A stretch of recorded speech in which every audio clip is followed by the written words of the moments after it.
UKLO 1 year masters. No IELTS required up to 5 years visa. High visa success rate.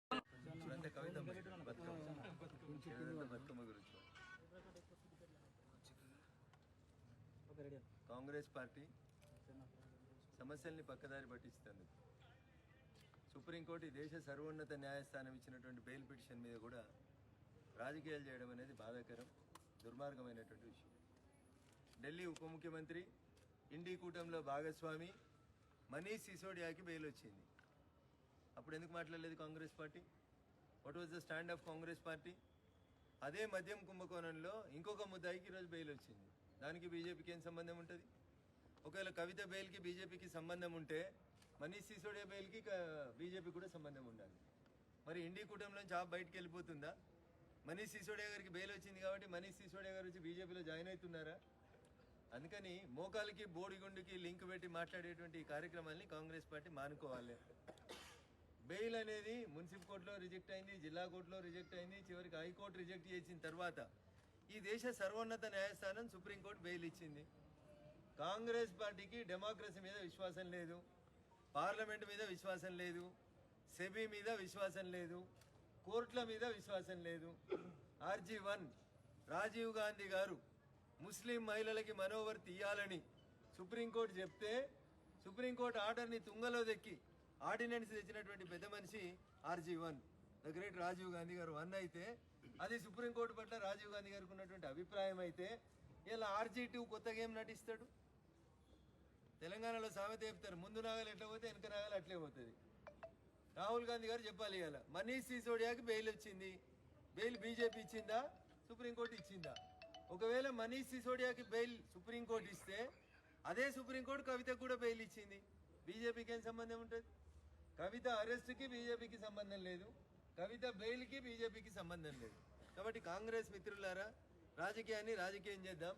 ఎలక్షన్లు వచ్చినప్పుడు వాస్తవాలు మాట్లాడుకుందాం. మీ పార్టీలో కూడా చాలా మందికి బెయిల్ వస్తుంది. మొన్న ఒక ముఖ్యమంత్రి గారికి, జార్ఖండ్ మాజీ ముఖ్యమంత్రి జైలుకు పోయిన తర్వాత మాజీ అయిన ముఖ్యమంత్రి కూడా బెయిల్ వచ్చింది. మరి అది కూడా బీజేపీ ఇచ్చిందా?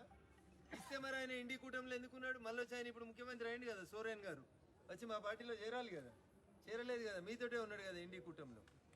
నేను జార్ఖండ్ ముక్తి మోర్చా అధ్యక్షుడు సోరెన్ గురించి చెప్తా ఉన్నా, ఆయనకు బెయిల్ వస్తే బీజేపీకి సంబంధం లేదు. ఢిల్లీ ఉప ముఖ్యమంత్రి మనీష్ సిసోడియాకు బెయిల్ వస్తే దానికి బీజేపీకి సంబంధం లేదు.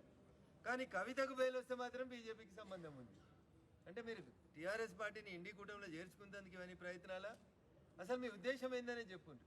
కనీసం కోర్టులలోనే గౌరవించరు అనేది నేను కాంగ్రెస్ పార్టీకి ఇచ్చేటువంటి సూచన.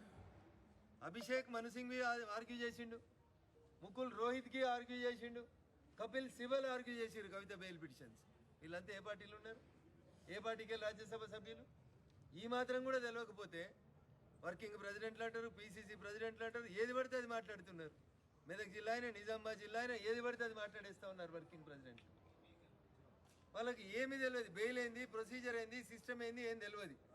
అయినా బీజేపీ మీద బురద జల్లాలనేటువంటి ఒక కార్యక్రమాన్ని చేపడతా ఉన్నారు. ఇది కాంగ్రెస్ పార్టీకి తగదు.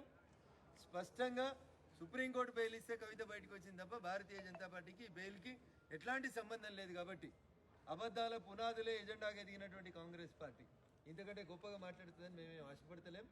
బట్ తెలంగాణ సమాజం, విఘ్నులైనటువంటి తెలంగాణ ప్రజలు అర్థం చేసుకుంటారని, బెయిల్ కోర్టుకు సంబంధించిన అంశం అని, పార్టీలకు సంబంధించిన అంశం కాదని జగ్గారెడ్డి గారికి, మహేష్ కుమార్ గౌడ్ గారికి అర్థమయ్యేలా చెప్పాలని చెప్పి ఆ అభిషేక్ సింగ్ మన్వి అనేటువంటి సుప్రీంకోర్టు వకీల్కి ఈ సందర్భంగా నేను విజ్ఞప్తి చేస్తాను.